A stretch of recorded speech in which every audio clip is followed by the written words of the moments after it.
नमस्कार, news our के खास कार्यक्रम में आपका स्वागत है। मैं हूं देवेंद्र कुशवाहा।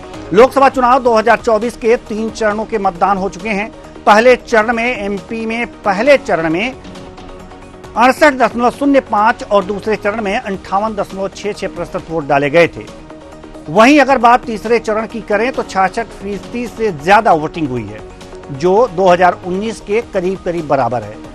2019 में 66.88% मतदान हुआ था। आज तीसरे चरण में हुए इसी मतदान प्रतिशत का विश्लेषण करेंगे। तो आइए शुरू करते हैं आमना सामना।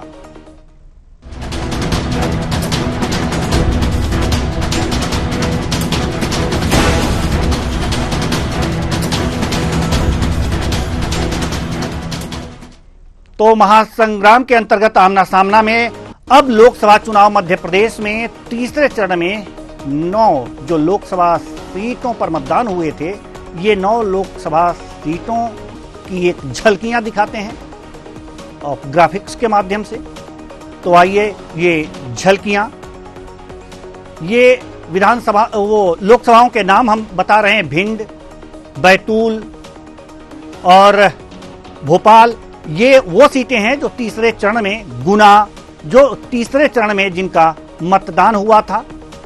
लगातार हम ये टीवी स्क्रीन पर ग्वालियर, मुरैना और राजगढ़ पे दिग्विजय सिंह चुनावी मैदान में हैं। सागर, और आपको बताएं कि विदिशा में पूर्व सीएम शिवराज सिंह चौहान।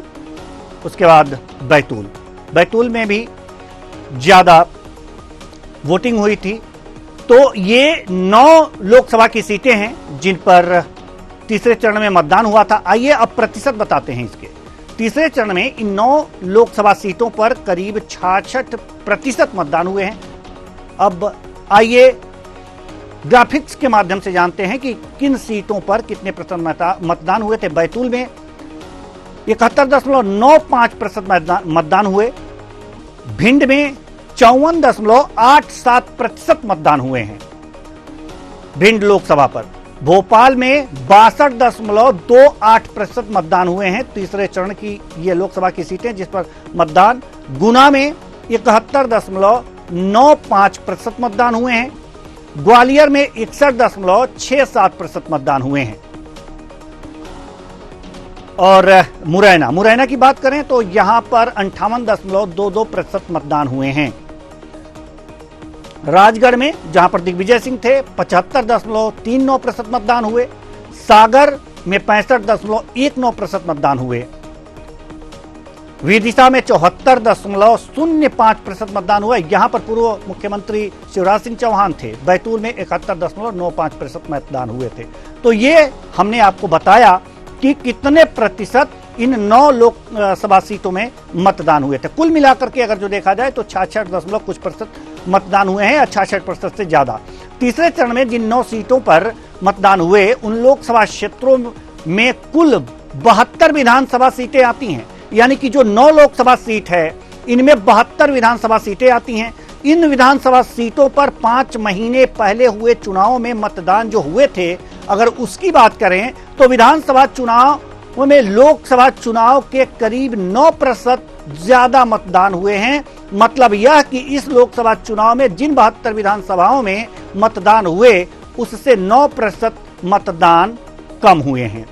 आइए ये ग्राफिक्स के माध्यम से हम आपको बताना चाह रहे हैं कि एमपी में तीसरे चरण में 9 लोकसभा सीटों पर मतदान हुए। जैसा कि अभी हमने वो गिनाए भी कि किन किन सीटों पर मतदान हुए थे मध्य प्रदेश में। और विधानसभा क्षेत्रों की संख्या, यानी कि 9 लोकसभा जो क्षेत्र हैं इसके अंतर्गत 72 विधानसभाएं आती हैं।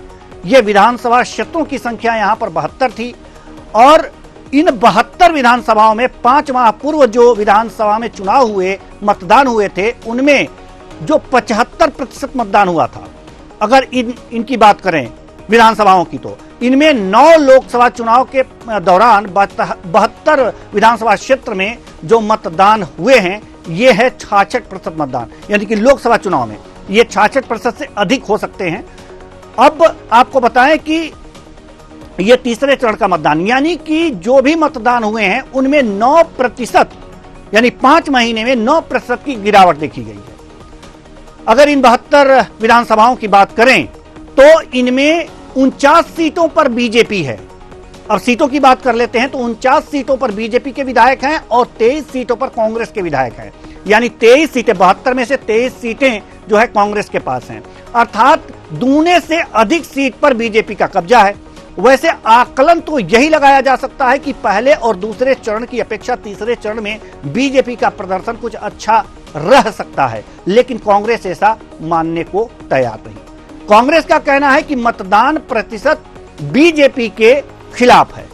वहीं बीजेपी भी अपनी डफली, अपना राग अपना रही है। तो सुनिए कांग्रेस क्या कहती है इस मत प्रतिशत पर।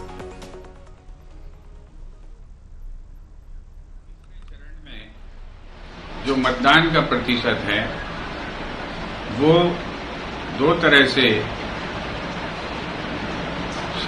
लागू होता है। पहला तो ये कि पर्सनालिटी, व्यक्तियों को लेकर जो है पोलिंग ज़्यादा हुई है, और दूसरी ये कि जहां पर सामान्य उम्मीदवार थे या रिपीटेड उम्मीदवार थे वहां पर पोलिंग परसेंटेज में कोई अंतर नहीं आया है, बल्कि कम ही हुआ है। विधानसभा के दृष्टिकोण से पोलिंग परसेंटेज लगभग 7-8% नीचे गई है। मंत्रियों के हिसाब से देखें तो 8 में से 5 मंत्रियों के क्षेत्रों में मतदान प्रतिशत बहुत घट गया है।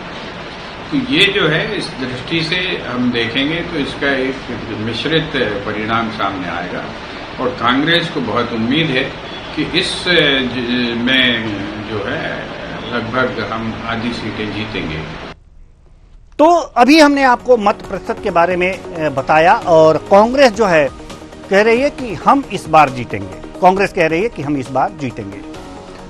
तो हम इसी मुद्दे पर हम चर्चा करेंगे और धीरे धीरे विश्लेषण करते जाएंगे, और विशेषज्ञ वरिष्ठ पत्रकार जो हमारे साथ जुड़े हुए हैं रमेश शर्मा जी, उनसे राय भी लेते जाएंगे। तो रमेश शर्मा जी, बहुत बहुत स्वागत है आपका हमारे इस कार्यक्रम में। बहुत ही महत्वपूर्ण आपके विचार, आपके ज्ञान की बहुत आवश्यकता थी यहाँ पर, क्योंकि मत प्रतिशत की बात है और आप हमसे आज जुड़े, इसलिए आपका बहुत बहुत धन्यवाद हम करेंगे। मत प्रतिशत की बात है, 9 लोकसभा सीटों की अगर जो हम बात कर रहे हैं, तीसरे चरण की अगर जो हम बात कर रहे हैं, तो इनमें अभी भूपेंद्र गुप्ता जी ने कहा कि जो विधानसभा चुनाव हुए थे उनमें और अब में लोकसभा जो चुनाव हुए हैं, यानी कि 72 विधानसभाओं में जो पहले 5 महीने पहले चुनाव हुए थे, 4-5 महीने पहले, और अब जो चुनाव हुए हैं लोकसभा के 9 लोकसभा सीटों पर, तो इसमें 9% की कमी आई है। ये कमी क्या दर्शा रही है?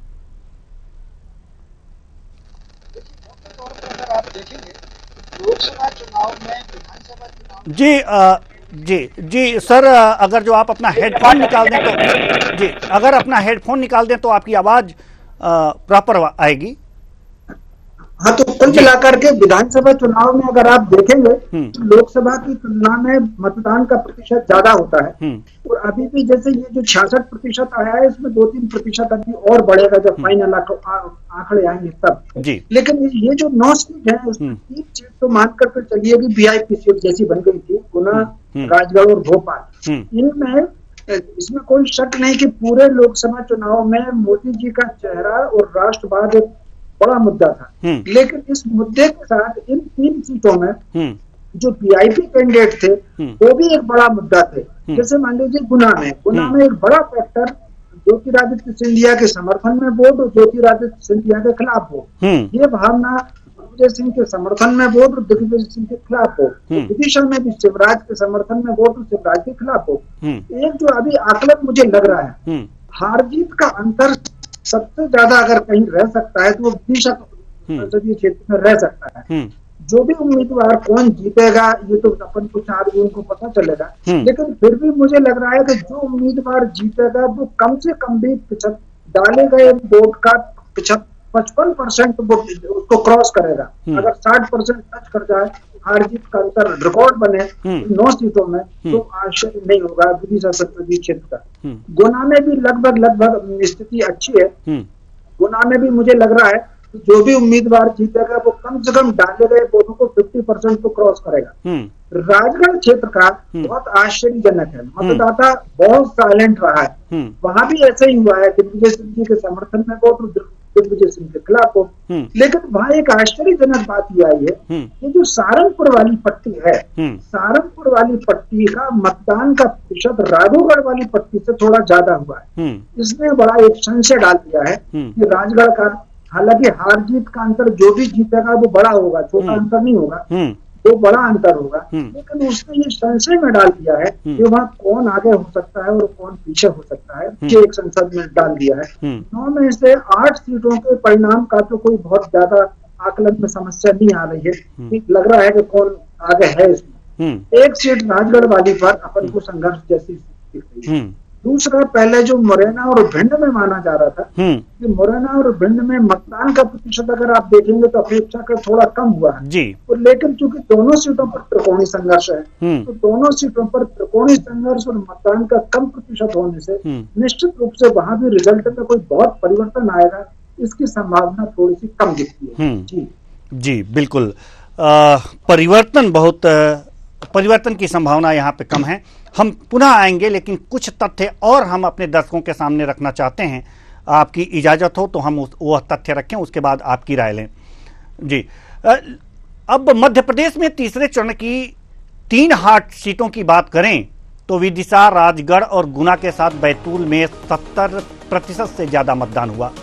यहाँ विदिशा में अगर 74.05% मतदान हुआ है। यहाँ बीजेपी प्रत्याशी शिवराज सिंह चौहान चुनाव मैदान में थे। आप ग्राफिक्स चला सकते हैं इसमें।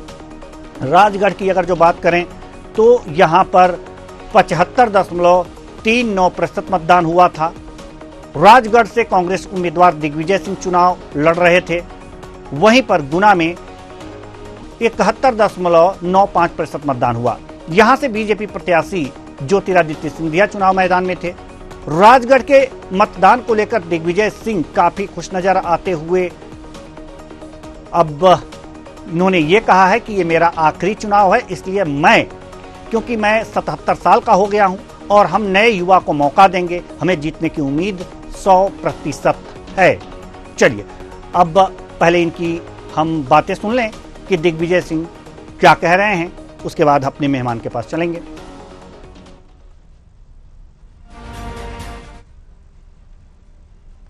चुनाव इसलिए क्योंकि मैं 77 साल का हो गया, नए लड़कों को मौका देंगे और उम्मीद 100%। तो उम्मीद 100% इन्होंने कहा है। 2 बातें हैं, हम अपने मेहमान वरिष्ठ पत्रकार रमेश शर्मा जी के पास जाना चाहेंगे। और रमेश शर्मा जी से यह सवाल है कि देखिए, गुना की जहां तक बात है और मतदान प्रतिशत की बात है तो यहाँ 71.95% और बढ़ेगा भी, 72 हो सकता है, 73 भी हो सकता है।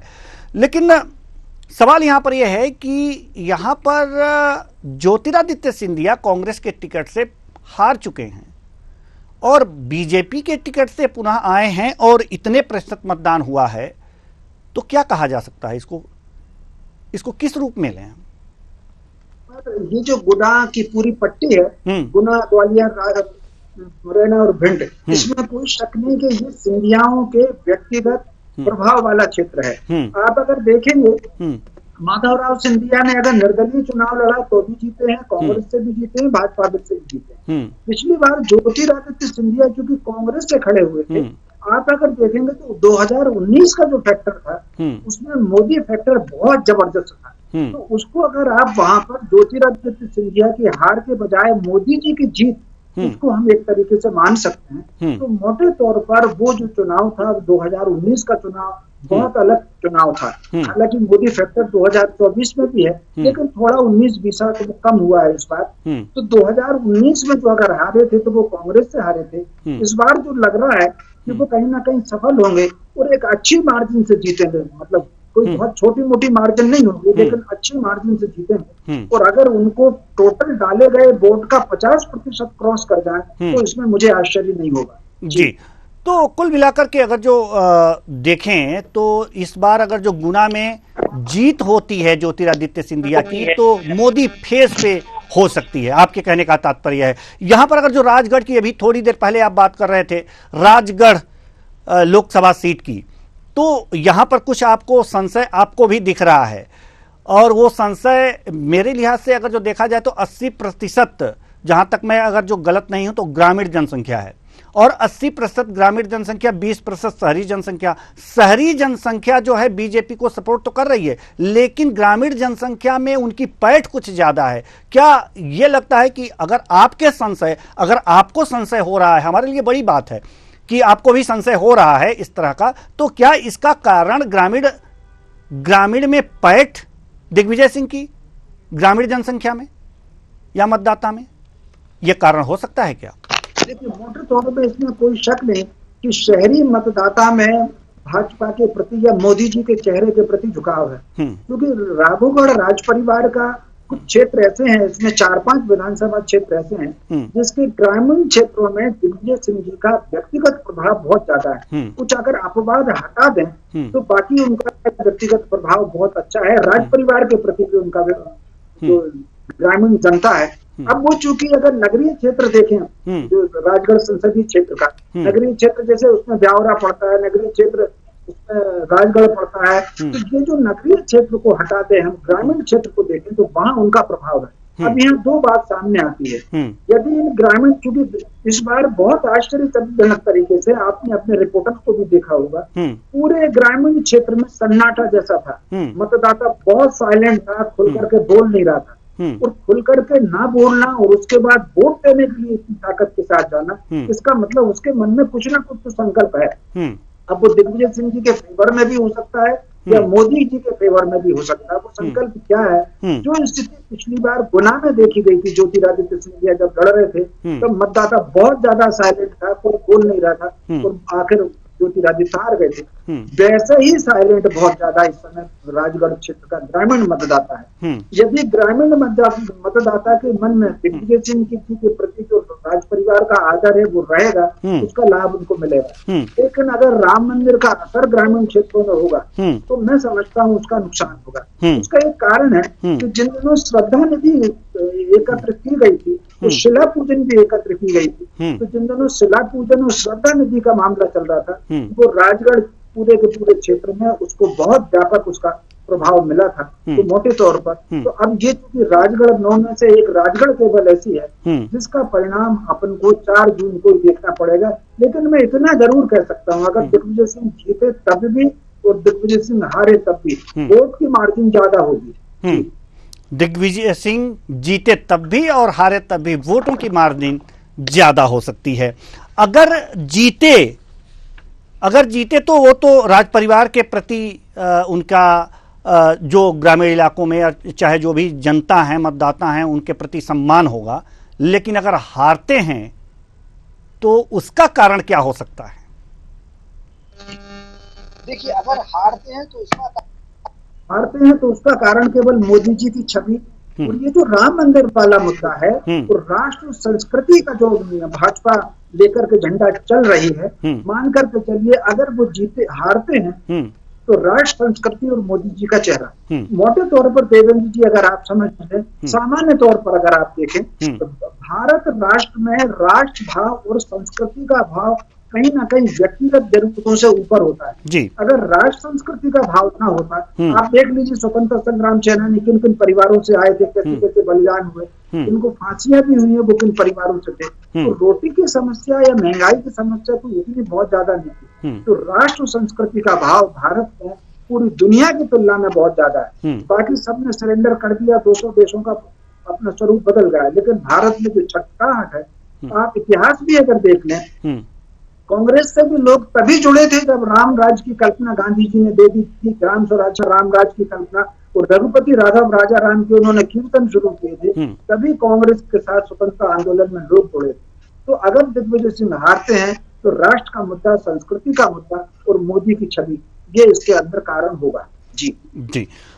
एक सवाल और हमारे दिमाग में उमड़ घुमड़ रहा है, कुछ और तथ्य हैं हमारे साथ। अगर जो मुरैना की अगर जो बात कर लें और घटते हुए और बढ़ते हुए परसेंटेज की जहां तक बात होती है कि अगर जो घटा परसेंटेज तो विपक्ष की तरफ जाएगा या सत्ता पक्ष की तरफ जाएगा, तो एक आंकड़े हैं हमारे पास जो आए हैं। अगर मुरैना की बात करें तो अगर 2019 की बात करें तो यहाँ पर 61.89% मतदान हुआ था, और 2024 में अगर जो देखा जाए तो 58.22% मतदान हुआ था। 14 की बात करें तो यहाँ अगर 14 की बात करें तो 50.18%, यानी कि बढ़े हुए प्रतिशत के साथ यहाँ पर बीजेपी जो है बीजेपी जीत रही है। बढ़े हुए प्रतिशत पर मुरैना में बीजेपी जीत रही है। इस बार कम प्रतिशत मतदान हुए हैं, अगर देखा जाए कुछ ही प्रतिशत कम हुए हैं, तो क्या कहा जा सकता है इस लिहाज से? देखिए, इसमें कोई अगर प्रतिशत कम हुआ है तो मान करके चलिए कि इसका नुकसान भारतीय जनता पार्टी को ज्यादा है, दूसरे को कम है। मुरैना पर्टिकुलर अगर आप देखेंगे इस बार पूरे प्रदेश से अलग हट करके मुरैना में भाजपा के अंदर थोड़ा विश्वासघात ज्यादा हुआ है, दल बदल वहां से बहुत ज्यादा हुआ है। तो मतदान का प्रतिशत अगर कम हुआ है तो यद्यपि उसका नुकसान दोनों को है, कांग्रेस को भी है, भाजपा को भी है। कांग्रेस के अधिकांश सीटों पर कार्यकर्ता को लग रहा था कि हार रहे हैं तो मेहनत क्यों करें, भाजपा के कार्यकर्ता को लग रहा था कि जीत रहे हैं तो क्यों मेहनत करें।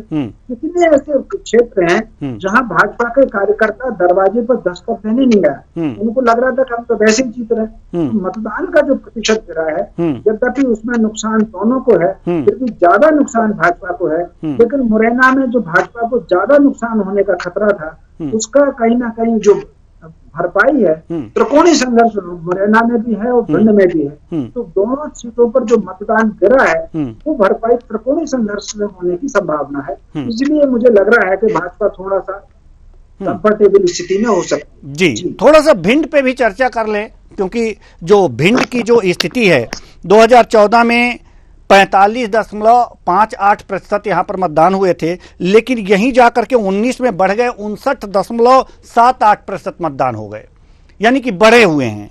लेकिन अगर जो देखा जाए 2024 में जो हमारे पास आंकड़े हैं वो 54% के आसपास हैं ये आंकड़े, अगर जो भिंड की जहां तक हम बात करें तो, और टीवी स्क्रीन पे चल भी रहे हैं ये आंकड़े हमारे, तो ये 54%, यानी कि कुछ बढ़ा है, कुछ क्या 1% या 2% मान लेते हैं, क्योंकि अभी अन्य आंकड़े आएंगे। तो क्या कहा जाए इसको, अगर जो बराबर रहता है स्थिति, अगर बराबर रहता है पैरेलल 2019 का और 24 का, ऐसे में क्या माना जा सकता है, किसको नफा नुकसान हो सकता है? भिंड की स्थिति भी मुरैना से कोई बहुत ज्यादा अलग नहीं है, और उसका एक कारण है भिंड में इस बार चूंकि कांग्रेस ने जो टिकट दिया है वो बसपा से आए हुए व्यक्ति को दिया है, फूल सिंह बरैया को टिकट दिया है। तो स्वाभाविक रूप से कांग्रेस का कुछ जो मतदाता है, क्योंकि इस पूरी पट्टी में जातिवाद बहुत ज्यादा होता है, और फूल सिंह बरैया की छवि बहुत कट्टर जातिवादी जैसी उनकी छवि रही है। तो ऐसी स्थिति में मतदान के प्रतिशत का घटना, जैसा कि मैंने पहले कहा था कि नुकसान दोनों को है, लेकिन घटने से ज्यादा नुकसान भाजपा को है।